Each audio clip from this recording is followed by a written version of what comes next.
Episode 22 की शुरुआत एक नए और अहम मोड़ से होती है। अली ऑफिस की तमाम मीटिंग्स कैंसिल करके घर के स्टाफ को इकट्ठा करता है। उनके सामने उसकी दादी एक ऐसा फैसला करती हैं जो पूरे घर का निज़ाम बदल देता है। वो ऐलान करती हैं कि मिराल अब इस घर की असल वारिस और बहू है, इसलिए आज के बाद घर के तमाम फैसले वही करेगी। सर्वेंट्स को भी साफ हिदायत दी जाती है कि चाहे मिराल का फैसला उनकी मर्जी के खिलाफ ही क्यों न हो, सबको उसकी बात माननी ही होगी। ये जिम्मेदारी मिलने के बाद मिराल के जहन में पुराने राज दोबारा जिंदा हो जाते हैं। वो घर की पुरानी नौकरानी से अपनी माँ अतिया के बारे में सवाल करती है और जानना चाहती है कि 25 साल पहले असल में हुआ क्या था। नौकरानी पहले खामोश रहती है, लेकिन मिराल के जोर देने पर बताती है कि दादी ने कभी भी अतिया को दिल से बुलाया नहीं है। वो अक्सर छुपकर उसकी तस्वीर के सामने रोती रहती हैं, लेकिन घर में सबको हुक्म था कि अली के सामने इस माजी का कभी जिक्र न किया जाए। नौकरानी मिराल को अतिया के पुराने कमरे की चाबी दे देती है। वो बताती है कि जिस दिन अतिया इस घर से गई, उस दिन के बाद से ये कमरा कभी नहीं खोला गया। सब कुछ वैसे ही पड़ा है जैसे उसने छोड़ा था। कमरा देखकर मिराल और भी ज्यादा इमोशनल हो जाती है और उसे महसूस होता है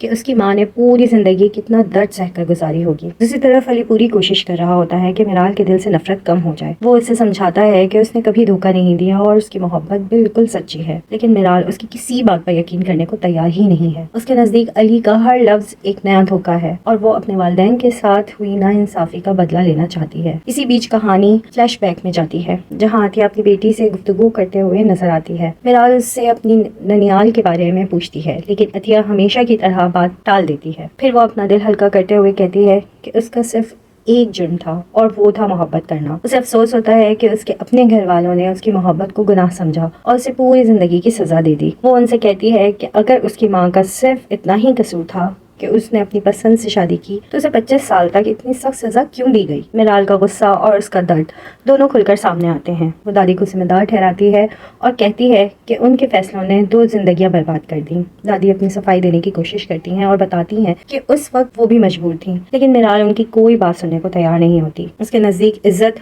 और रिवायत के नाम पर उसकी माँ से उसकी पूरी जिंदगी छीन ली गई। इसके बाद मिराल अपनी माँ की तस्वीर के सामने खड़ी होकर एक अहम वादा करती है। वो कहती है कि जिस तरह उसके वालिदैन ने दर्द और तन्हाई बर्दाश्त की, अब वो इस दर्द का हिसाब जरूर लेगी। उसका इरादा और भी मजबूत हो जाता है और वो फैसला करती है कि जो लोग इस नाइंसाफी के जिम्मेदार हैं, उन्हें उनके हर आंसू का जवाब देना होगा। दूसरी तरफ अली अब भी उम्मीद का दामन नहीं छोड़ता। रात के वक्त जब वो कमरे में आता है तो मिराल उसे फौरन बाहर निकलने को कहती है। अली मुस्कुराते हुए याद दिलाता है कि अब ये सिर्फ उसका नहीं बल्कि उन दोनों का कमरा है। दोनों के दरमियान हल्का सा नोक झोंक का माहौल बनता है।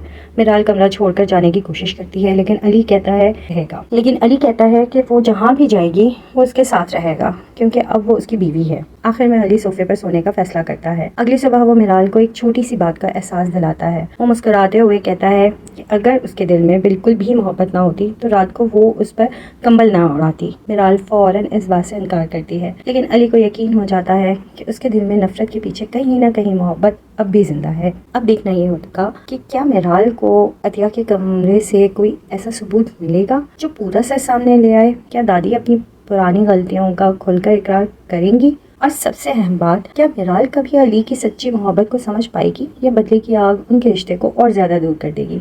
आपको क्या लगता है, क्या मिराल का गुस्सा ठीक है या उसे अली को एक मौका देना चाहिए? अपनी राय कमेंट सेक्शन में जरूर शेयर करें। वीडियो पसंद आए तो लाइक करें, शेयर करें और चैनल को सब्सक्राइब करना ना भूलें। अल्लाह हाफिज।